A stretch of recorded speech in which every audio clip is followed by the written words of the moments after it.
Film की कहानी शुरू होती है और हम एक लड़के को देखते हैं जिसका नाम सोलोमन होता है। दरअसल सोलोमन एक ब्लाइंड लड़का है जिसके डैड लूकस उसे छोड़कर चले गए और वो अपनी माँ नीविया के साथ उसी जंगल में रहा करता है। तभी हम जंगल के अंदर किसी क्रीचर को देखते हैं जो किसी जानवर को घसीटकर जंगल की ओर ले जा रहा था। एक दिन जंगल में शिकार के लिए जाने से पहले सोलोमन अपनी कमर में एक रस्सी का सिरा बांध लेता है जिसका दूसरा सिरा उन्हीं के घर से बंधा हुआ था, जिससे कि रस्सी के सहारे वो अपने घर वापस पहुंच जाए। नीविया ने ही उसे इस तरह की चीजें सिखाई थी ताकि वो अंधा होने के बाद भी लड़ सके। सोलोमन ही सारे जाल को चेक करके अपना शिकार ढूंढ लेता है। फिर सोलोमन और नीविया अपने घर वापस आ जाते हैं। घर आने पर नीविया सोलोमन से शिकार को 2 हिस्सों में करवाती है और एक हिस्सा अपने लिए और दूसरा हिस्सा लेकर वो जंगल की ओर जाने लगते हैं। तब नीविया सोलोमन से कहती है कि आधा हिस्सा जंगल में फेंक दो। तब सोलोमन भी बिना किसी जवाब के वो हिस्सा जंगल में फेंक देता है और दोनों वापस घर आ जाते हैं। एक दिन नीविया सोलोमन को बताती है कि आज तुम्हारे डैड का जन्मदिन है, इसलिए हम लोग जन्मदिन की खुशी में रिवर साइड घूमने जाएंगे। तभी नीविया रास्ते में किसी से डरती है, लेकिन सोलोमन के पूछने पर वो सोलोमन को कुछ भी नहीं बताती। फिर वो दोनों फिशिंग करने लगते हैं। फिशिंग करते वक्त सोलोमन नीविया से पूछता है कि मरने के बाद क्या सब कुछ खत्म हो जाता है। नीविया सोलोमन को बताती है कि ऐसा कुछ भी नहीं है। अब हम देखते हैं कि अभी तक सोलोमन और नीविया अपने लिए एक मछली भी नहीं पकड़ पाए थे। तब सोलोमन जाल ढूंढने के लिए जंगल की ओर जाता है। थोड़ी दूर उसे जंगल में एक चैन मिलती है।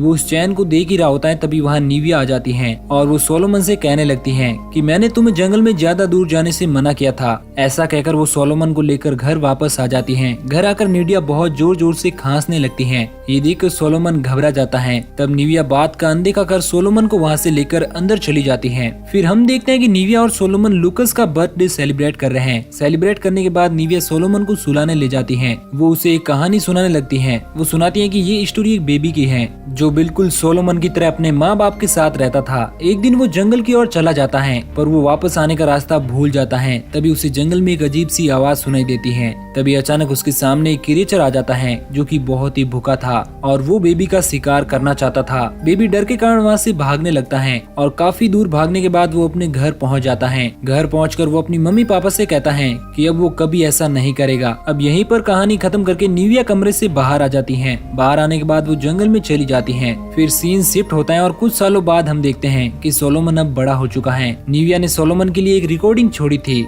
जिसे सोलोमन सुनते रहता था। उस रिकॉर्डिंग में नीविया कह रही थी कि सोलोमन मुझे माफ कर दो, मुझे तुम्हें छोड़कर जाना पड़ा। अब तुम्हें और भी स्ट्रॉन्ग बनना पड़ेगा। इसके लिए तुम्हें हमारे 3 रूल फॉलो करने होंगे जिससे कि तुम सुरक्षित रहो। पहला रूल ये है कि तुम्हें अपने और उस जंगल दोनों के लिए शिकार करना होगा और दूसरा रूल ये है कि जब तुम निराश हो जाओ तब कभी भी हार मत मानना, बस हमारा फैमिली गाना गुनगुनाते रहना, इससे तुम्हें काफी राहत मिलेगी। और तीसरा रूल बहुत ही जरूरी है कि अपनी रस्सी कभी भी मत खोलना। ये रस्सी तुम्हारा गाइड है और ये जमीन तुम्हारा घर, तो कभी भी इस रस्सी को अपने से अलग मत करना। नीविया के चले जाने के बाद सोलोमन ने हमेशा इन रूल को फॉलो किया। ऐसे ही एक दिन वो शिकार के लिए जंगल जाता है पर उसे वहाँ कोई भी शिकार नहीं मिलता, इसलिए वो कुछ मछलियाँ ही पकड़ कर ले आता है। पिछले 2 दिनों में उसके ट्रैप में कोई भी शिकार नहीं फंसा था, इसलिए वो ड्राई फ्रूट ही खाकर अपना काम चला रहा था। तभी उसे जंगल की ओर से एक क्रीचर की आवाज सुनाई देती है और ये आवाज बहुत ही खौफनाक थी। वो जंगल की ओर जाता है तो उसे चैन की आवाज सुनाई देती है। वो आवाज सुनकर वापस अपने घर आ जाता है और अपनी मॉम का गाना सुनने लगता है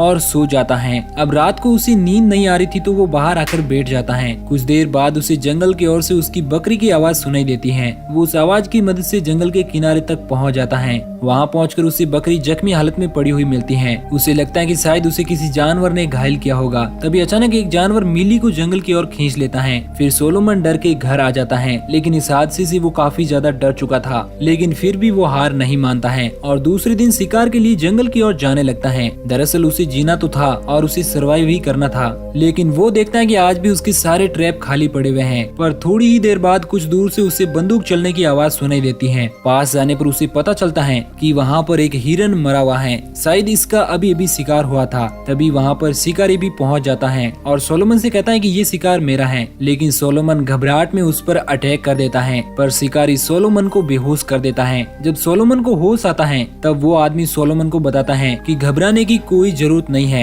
मैं तुम्हें कुछ नहीं करूंगा। वो उसे अपना नाम हैंक बताता है। वो सोलोमन की कमर में बंधी हुई रस्सी की मदद से सोलोमन को उसके घर पर लाता है और दोनों बातें करने लगते हैं। बातों ही बातों में हैंक को सोलोमन के बारे में सब पता चलता है कि वो कैसे इतने सालों से इस जंगल में अकेले रह रहा है। दरअसल हैंक सोलोमन की मदद करना चाहता था, पर सोलोमन उससे कहता है कि मुझे तुम्हारी कोई भी मदद नहीं चाहिए। अब हैंक रात को सोलोमन के घर रुकने के लिए सोलोमन से पूछता है। बदले में वो उस हिरण को आपस में बांटने की बात भी करता है। ये बात सुनकर सोलोमन मान जाता है। शाम होने पर सोलोमन लकड़ी लेने जब घर से बाहर जाता है तो इसी का फायदा उठाकर हैंक स्टोर रूम में पहुंच जाता है और चोरी करने लगता है। तभी उसे वहाँ पर निविया की एक बुक मिलती है जिसे लेकर हैंक नीचे आता है। इसी बीच सोलोमन भी वहाँ पर आ जाता है तो हैंक उस बुक को वहीं टेबल पर रख देता है। फिर लंच करते वक्त हैंक सोलोमन से कहता है कि तुम्हारे पास खाने पीने का ज्यादा सामान नहीं है, अगर कल सुबह तुम मेरे साथ चलना चाहो तो मैं तुम्हें कहीं सेफ जगह पर छोड़ सकता हूँ। लेकिन सोलोमन उसे साफ साफ मना कर देता है और वो दोनों सोने चले जाते हैं। उस रात जब वो दोनों सो रहे थे तभी एक भयानक आवाज सुनकर वो दोनों उठ जाते हैं और हैंक अपनी गन लेकर जंगल की ओर चला जाता है और वो वहाँ पर देखता है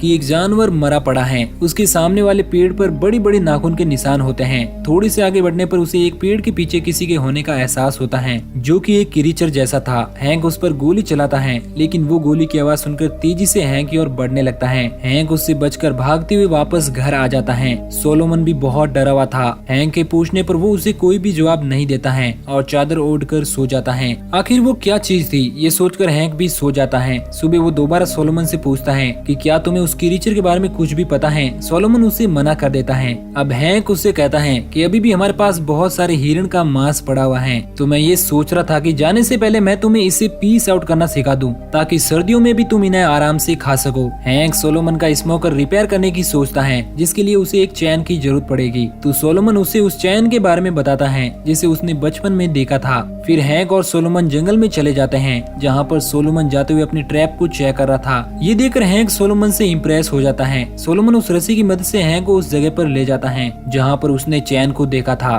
थोड़ा ढूंढने के बाद हैंक को भी वो चैन दिख जाता है, लेकिन सोलोमन दूर खड़ा रहता है क्योंकि उसकी रस्सी छोटी थी। चैन एक गड्ढे के अंदर फंसा हुआ था, लेकिन हैंक उसके अंदर नहीं जाता है क्योंकि उसे जितना चैन चाहिए था वो उसको मिल चुका था। वो चैन कटर से उस चैन को काटने लगता है और चैन को काटकर सोलोमन के साथ वापस आ जाता है। हैंक उस स्मोकर को ठीक करने लगा था और उसे ले जाकर जंगल की ओर फेंक देता है। ये सब देखने के बाद हैंक सोलोमन से पूछता है तो सोलोमन उसे बताता है कि मैं 2 लोगों के लिए शिकार करता हूँ, एक मेरे लिए और दूसरा जंगल के लिए। हैंक को ये सब काफी अजीब लग रहा था कि इस कारण कल रात को वो क्रीचर खाना ढूंढते हुए उसके घर तक पहुँच गया था। हैंक सोलोमन से कहता है कि जो कुछ भी इस जंगल में है अगर तुम उसे इसी तरह खाना देते रहे तो वो जंगल से कभी नहीं जाएगा। तुम्हें उसके लिए भी एक जाल बिछाना चाहिए जिसमें मैं तुम्हारी मदद करूंगा। सोलोमन कहता है कि आखिर तुम कैसे मेरी मदद करोगे, इस रस्सी की वजह से वो एक लिमिट तक ही जा सकता है। ये सुनकर हैंक सोलोमन की रस्सी से एक और कपड़े की रस्सी को जोड़ने लगता है। फिर दोनों एक बड़ा सा ट्रैप लेकर जंगल की ओर जाते हैं। बात करते हुए दोनों जंगल की ओर बढ़ रहे थे तभी अचानक सोलोमन को एक क्रीचर जंगल की तरफ ले जाता है। सोलोमन को बचाने के लिए हैंक उसके पीछे भागता है और किसी तरह उसे पकड़ लेता है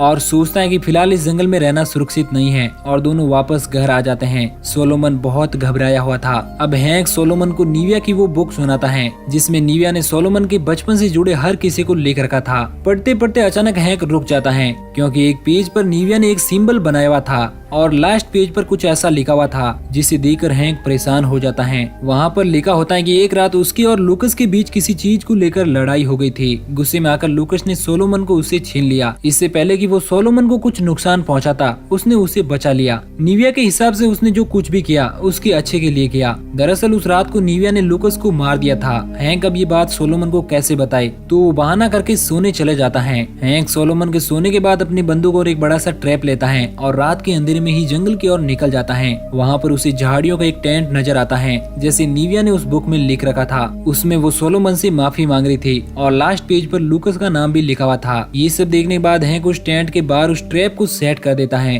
उधर सोलोमन भी जग गया था और हैंक को चारों तरफ पुकारता है, लेकिन हैंक की कोई खबर न मिलने पर वो मायूस हो जाता है। तभी वो जंगल से एक गन शॉट की आवाज सुनकर वो भी उसी तरफ चला जाता है। रास्ते में उसे हैंक का बैग पड़ा हुआ मिलता है, लेकिन वो वहाँ से आगे नहीं जा पाता क्योंकि क्योंकि उसकी रस्सी अभी भी छोटी पड़ रही थी। लेकिन सोलोमन उस रस्सी को निकालता है और उस टेंट तक पहुंच जाता है जहां पर हैंक की लाश पड़ी हुई थी। हम देखते हैं कि हैंक के चेहरे पर कुछ निशान पड़े हुए थे जो शायद किसी जानवर के थे। तभी सोलोमन के सामने से किसी की आहट सुनाई देती है और हम सामने निविया को देखते हैं जो कि अब एक क्रीचर के रूप में बदल चुकी थी, जिसके पैर में वही चैन बंधी हुई थी। इसका मतलब निविया ही वो क्रीचर थी जो इतने दिनों से उस जंगल में रह रही थी, जिसे सोलोमन मांस दिया करता था और हैंक को भी उसी ने मारा था। वो सोलोमन पर अटैक करने के लिए आगे बढ़ती है, लेकिन वो हैंक के लगाए हुए ट्रैप में उसकी चैन फंस जाती है और वो आगे नहीं बढ़ पाती है। सोलोमन ये सब देखकर बहुत डर रहा था। वो अपनी जेब से रिकॉर्डर निकाल लेता है और अपना फैमिली सॉन्ग सुनने लगता है, जिससे निविया भी शांत हो जाती है